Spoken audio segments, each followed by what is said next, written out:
ओम शांति। शरीर का नाम बीके रीता है। ज्ञान में चलते हुए मुझे 8 साल अभी होने को जा रहे हैं। जब मैं ज्ञान में नई नई आई थी, 2-4 महीने ही हुए थे मुझे, तब मुझे बाबा का एक अनुभव आया। जैसे हमारे घर में, मैं महाराष्ट्र से बिलोंग करती हूँ, लौकिक ससुराल में। तो यहाँ पर महालक्ष्मी का एक पर्व होता है जो बहुत ही महत्वपूर्ण माना जाता है, और जिसमें भोग बनाने की जो विधि है, रस्म रिवाज, वो बहुत ही विस्तारित होती है।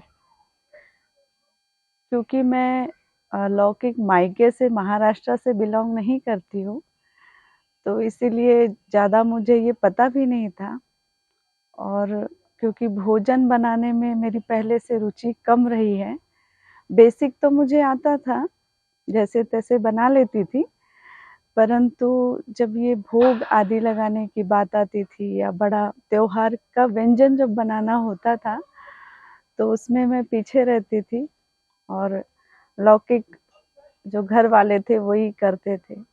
तो हमेशा महालक्ष्मी का त्योहार तो आता था, परंतु लौकिक में जो माता जी हैं हमारे, सासू माँ, वही पूरी तरह से उसका माना तैयारी भोजन बनाते थे, और साथ में मैं सहयोग करती थी, असिस्ट करती थी।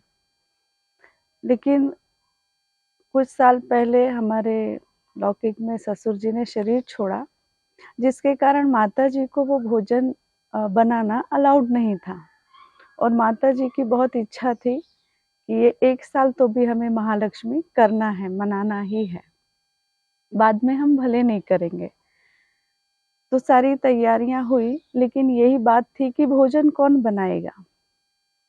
तो माता जी ने हमारे लौकिक में सिस्टर इन लॉ है जो दूसरे शहर में रहते हैं, उनको बुलाया और कहा कि मना रीटा से तो होने वाला नहीं है, ये तो बना ही नहीं सकेंगी क्योंकि इनको तो आता ही नहीं है। तो इसीलिए फिर उनको बुलाया गया। अगले दिन महालक्ष्मी का भोजन का प्रोग्राम था और वो आए, और फिर मुझे सब्जी आदि लेने के लिए भेजा गया। मैं मार्केट चली गई। जब मैं वापस लौटती हूँ तो देखा कि वो बहन घर पर नहीं है। हमने पूछा कि वो कहाँ गए, तो पता चला कि कुछ आपस में उनकी अनबन हो गई, और जिसके कारण वो रूठ कर चले गए। अब अगले दिन तो सारी तैयारी हो चुकी है, भोजन बनाना ही है। तो हमने कहा कि अब हमारे ऊपर ही आ गई जिम्मेवारी। तो हम सोच में पड़ गए कि अब हम क्या करेंगे, कैसे करेंगे। तो हमने, जो हमारी निमित्त आदरणीय स्नेहल दीदी जी हैं, हमने उनको फ़ोन लगाया और कहा कि दीदी ऐसी ऐसी बात है, अब हम क्या करें। तो दीदी ने हमें कहा कि आपको डरने की ज़रूरत नहीं है, आप सुबह अमृत वेले बाबा का आवाहन करिए 1000 भुजाओं के साथ, और बाबा को बुलाइए, और बाबा के साथ मिलकर आप भोजन बनाना शुरू करिए, और आप ज़रूर पास हो जाएंगे। हमने कोई भी संकल्प नहीं चलाया कि क्या करना है, बस जो दीदी के द्वारा बाबा का मुझे आदेश मिला, निरसंकल्प होकर बस मैंने वही करना शुरू किया। अगले दिन मैं 4 बजे अमृत वेले उठी, बाबा को याद किया, 10-15 मिनट योग किया, और फिर बाबा का उसी प्रमाण आवाहन किया कि प्यारे बाबा 1000 भुजाओं के साथ आ जाओ। और मुझे देखना भी था कि कैसे बाबा 1000 भुजाओं के साथ मदद करता है। और फिर स्नान आदि करके भोजन बनाने में लग गई। 4:15 बजे के लगभग लगी होंगी मैं, बाबा के गीत लगाकर, और इतना उमंग उत्साह के साथ शुरू हो गया। देखते देखते 10 बजे तक सारा ही भोजन बनाने की प्रक्रिया संपन्न हो गई। बहुत वैरायटी थे भोजन में, और सभी को यही बोला गया था कि लगभग 20 लोग थे भोजन के लिए मिलाकर सब। तो सबको यही बोला गया था कि आप लोग जल्दी तो नहीं आना, क्योंकि जो भोजन बनाने वाले हैं वो जल्दी नहीं बना सकते, सभी को पता था। तो इसीलिए तो 2 तो आराम से बज ही जाएंगे भोजन बनाते बनाते।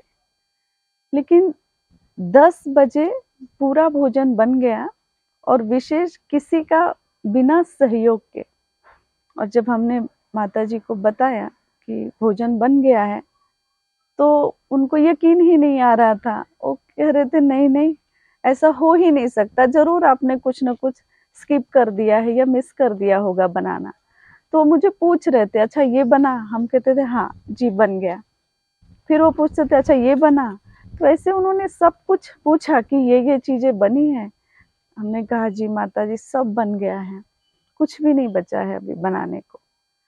फिर माता जी के मुख से निकला कि आज तो आपने हमारा रिकॉर्ड तोड़ दिया है। क्योंकि माता जी जब बनाते थे तो सुबह 3 बजे उठते थे और दोपहर के 3 बजे तक संपन्न होता था, जबकि हम साथ में सहयोगी रहते थे।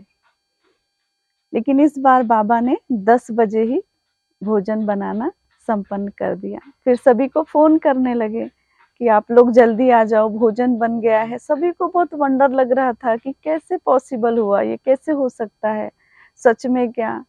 और सभी फिर जब आए और देखा कि बन गया है, और फिर बाबा ने सर्व भी कराया इसी आत्मा के द्वारा सभी को।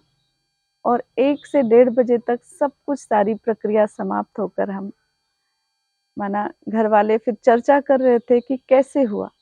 और हाँ, सभी जो भोजन के लिए आए थे, क्योंकि हमने पहली बार बनाया था तो चखना नहीं होता है भोजन को, तो सभी यही बोल रहे थे कि नमक भी जिसमें जितना चाहिए उतना, मिठास जितनी चाहिए उतना, ऑयल जितना चाहिए उतना, सब कुछ इतना एक्यूरेट कैसे था। क्योंकि उनको तो ये पता ही नहीं था कि करण करावनहार भगवान परमात्मा शिव अपनी 1000 भुजाओं के साथ मुझे आत्मा के साथ मिलकर ये कर रहे थे, तो कोई भी चीज की कमी कैसे हो सकती थी। तो इस प्रकार से बाबा ने मुझे 1000 भुजाओं के साथ भोजन बनाने में सहयोग दिया। ओम शांति।